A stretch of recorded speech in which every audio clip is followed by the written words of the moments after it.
Hello my dear students, আজকে আমি তোমাদের সঙ্গে কথা বলবো কিভাবে একটি ফর্মাল লেটার লেখা হয়।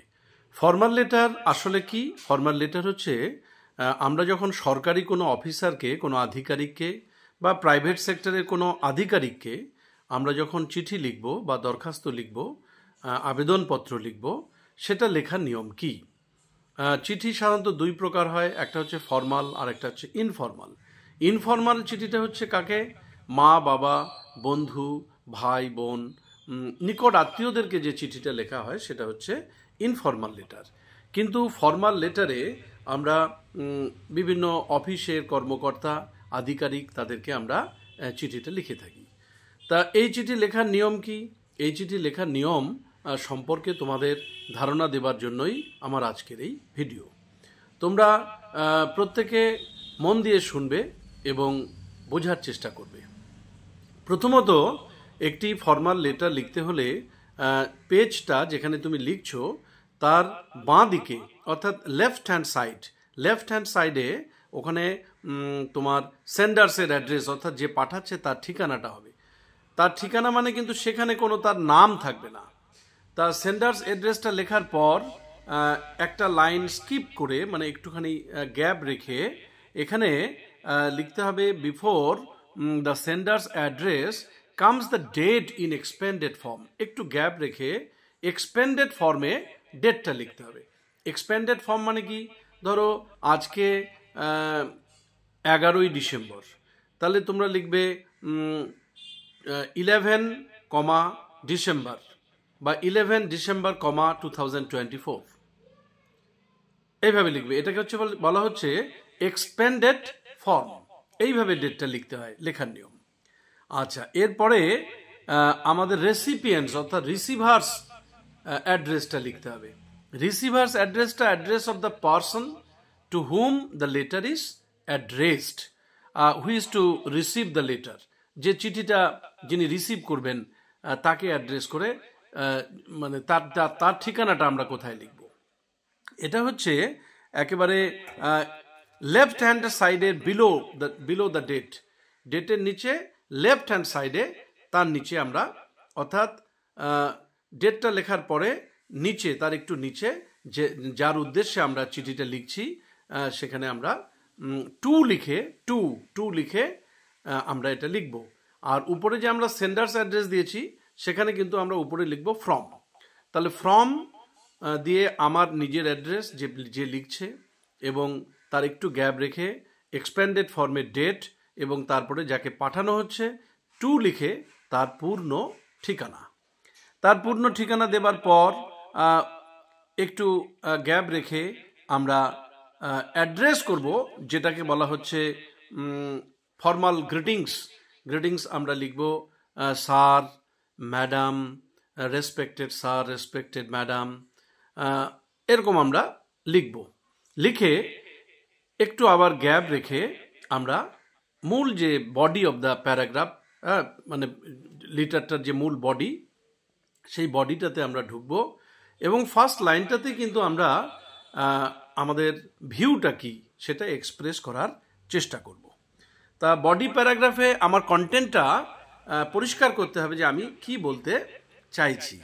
এই বডি প্যারাগ্রাফ থেকে যখন আমি একটু ডেসক্রাইব করে দিলাম যে আমি এই বিষয়ে লিখতে চাই, বা আমার এলাকায় একটা পোস্ট অফিস দরকার, এখানে অনেক লোক বসবাস করে, তা সেই বিষয়ে যখন তুমি লেখার পরে এই বডি প্যারাগ্রাফের পরেই কিন্তু আমাদেরকে দিতে হবে, বডি প্যারাগ্রাফের পরে আমরা লাস্ট প্যারাগ্রাফের দিকে আসব, এবং লাস্ট প্যারাগ্রাফে ফাইনাল প্যারাগ্রাফ শুড সামারাইজ, আমি কি বলতে চাইলাম এতক্ষণ ধরে সেখানে আমরা সামারাইজ করব। So therefore I would like to inform you, I would like to request you to do the needful immediately in the interest of the people of the locality, এই ধরনের কথাগুলো আমরা ক্লোজ করব চিঠিটাকে। আচ্ছা, নেক্সট আইটেমে আমরা যখন আসব তখন আমাদের কমপ্লিমেন্টারি ক্লোজ অর সাবস্ক্রিপশনস করতে হবে। কমপ্লিমেন্টারি ক্লোজ অর সাবস্ক্রিপশনে আমরা ইয়োর্স ফেইথফুলি, ইয়োর্স সিনসিয়ারলি, এই কথাটা আমরা লিখে দেব।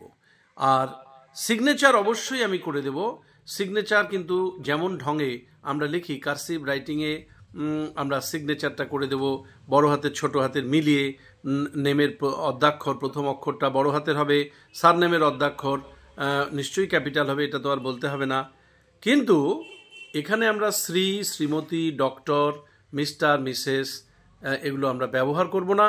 আর নিচে ওই নামটা যেখানে সই করলাম তার নিচ দিয়ে আমরা পরিষ্কার করে ক্যাপিটাল লেটারে আমরা নিজেদের নাম লিখে দেব, যাতে স্পষ্ট হয় যে চিঠিটা কে লিখেছেন। অর্থাৎ সিগনেচার করলে অনেক সময় কিন্তু বোঝা যায় না যে কে লিখেছেন, নামটা স্পষ্ট হয় না। সেজন্য যিনি রিসিভার, চিঠিটা যিনি রিসিভ করবেন তার কাছে নামটা স্পষ্ট করার জন্য নামের নিচে আমাকে পরিষ্কার করে ক্যাপিটাল লেটারে নিজের নাম লিখতে হবে। তা এই হলো মোটামুটি একটা চিঠি লেখার প্যাটার্ন, এবং এই ফর্মাল বা ইনফর্মাল লেটারের পার্থক্যটাও বলে দিলাম।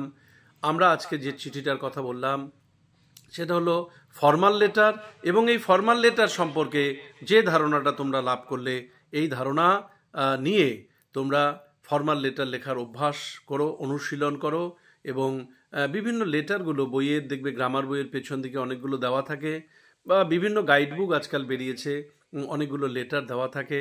তার বডি স্ট্রাকচার, তার লেখার নিয়মাবলী ওখানে বুঝতে পারবে। আরও আমি যা বললাম সেটার সঙ্গে কিছুটা মিলিয়ে নেবে। আমরা আরেকবার ঝালিয়ে নেই যে প্রথমেই সেন্ডার্স অ্যাড্রেস, পেজের একেবারে বাঁ দিকে ফ্রম লিখে তোমার নিজের পূর্ণ ঠিকানা দেবে, সেখানে কোনো নাম ব্যবহার হবে না। তারপরে আমরা লিখব ডেটটা হচ্ছে বিলো দ্য অ্যাড্রেস এবং এক্সপ্যান্ডেড ফর্মে 11ই ডিসেম্বর, বাংলায় যেমন বলি আমরা 11ই ডিসেম্বর 2024, তেমনি ইংরেজিতে 11 ডিসেম্বর কমা দিয়ে 2024 এইভাবে লিখতে হবে। এবং রিসিভার্স অ্যাড্রেসটা আমরা টু লিখে তার নিচে আমরা লিখে দেব রিসিভার্স অ্যাড্রেস। আর সাবজেক্ট, সরি একটা স্কিপ করে গেছি আগে, subject in a few word সাবজেক্টটা তোমাকে দিতে হবে। ও তোমাদের টু লেখার পরে যখন অ্যাড্রেসটা লিখলে তার নিচে সাবজেক্টটা মেনশন করে দেবে যে কি বিষয়ে, বা application for establishing A post office in our locality বা ইন দি লোকালিটি অফ বলে তোমার এরিয়াটার নাম লিখে দিলে। সেই সাবজেক্টটা লেখার পরে একটা লাইন গ্যাপ দিয়ে বডি প্যারাগ্রাফে চলে আসবে অ্যাড্রেস করার আগে, অ্যাড্রেস করার পর। অর্থাৎ এই সাবজেক্টটা লেখার পরে তারপরে অ্যাড্রেস করতে হবে, অ্যাড্রেস করে sir, madam, respected sir, respected madam লিখে মেইন ঘটনাটার মধ্যে চলে আসবে। কি চাইছো তোমরা, তোমাদের এলাকার মানুষ এর দাবিটা কি, বা তোমার ব্যক্তিগত যদি কোনো দাবি থাকে সেই দাবিটা কি। বডি প্যারাগ্রাফটা হয়ে যাওয়ার পরে আমরা চলে আসব লাস্ট প্যারাগ্রাফে। লাস্ট প্যারাগ্রাফে আমরা সামারাইজ করব আমরা এতক্ষণ কি বলতে চাইলাম, এবং তারপরে আমরা চলে আসব কমপ্লিমেন্টারি ক্লোজ অর সাবস্ক্রিপশন, যেখানে তুমি ইয়োর্স ফেইথফুলি বা ইয়োর্স সিনসিয়ারলি লিখবে এবং স্বাক্ষর করবে। স্বাক্ষরটা তুমি কার্সিভ রাইটিংয়ে যেমন করে লেখো সেভাবে লিখবে, কিন্তু স্বাক্ষরের নিচে ক্যাপিটাল লেটারে নিজের নামটা লিখে দেবে, যাতে পরিষ্কার বোঝা যায় চিঠিটা কে পাঠিয়েছে। সেখানে শ্রী, শ্রীমতী, ডক্টর, মিসেস বা মিস্টার এগুলো কিছুই লেখা চলবে না। সুতরাং ফর্মাল লেটার লেখার নিয়মটা আমি 2 বার করে তোমাদের রিপিট করলাম, এবং এই আইডিয়াটা নিয়ে তোমরা বইয়ের পেছন দিকে, গ্রামার বইয়ের পেছন দিকে বা গাইড বুকে প্রচুর এরকম লেটার রয়েছে। জাস্ট এই ফর্মুলাটাকে তোমরা একটু ফলো করবে এবং চিঠিটা লেখার চেষ্টা করবে নিজে নিজে, অল্প সেন্টেন্সে, সিম্পল ইংলিশে ধীরে ধীরে চেষ্টা করবে। একদিন তোমরা সুন্দর ফর্মাল লেটার লিখতে পারবে। Best of luck, thank you.